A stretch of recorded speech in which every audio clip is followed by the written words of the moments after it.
নমস্কার বন্ধুরা, ছাদ বাগানে আজকে একটা জামরুল গাছ দেখাচ্ছি।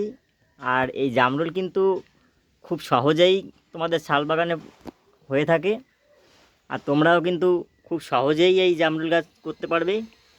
খুব পরিচর্যা লাগে না, একদম কম পরিচর্যায় এই একটা গাছ, শুধু জলটা একটু বেশি লাগে এই গাছটার।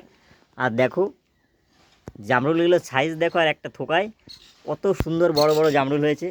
আর এই দিকটা একটা থোকা দেখো, এতে কিন্তু প্রচুর পরিমাণে একটা থোকায় প্রায় 7-8খানা জামরুল ধরে আছে। আর জামরুলের সাইজ কিন্তু অনেক বড়। কিছুদিনের মধ্যে এগুলো কিন্তু খাওয়ার উপযুক্ত হয়ে যাবে। অলরেডি নিচের এগুলো কিন্তু খাওয়ার মতো হয়ে গেছে।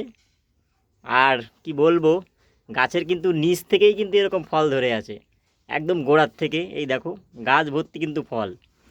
গাছটার কিন্তু খুব একটা হাইট নয় গাছের, একদম ছোট্ট গাছ, আর প্রচুর ফল ধরে আছে। কিছুদিন আগে এখান থেকে ডালও একটা ভেঙে গেছে অলরেডি। এই ছিল ভিডিও।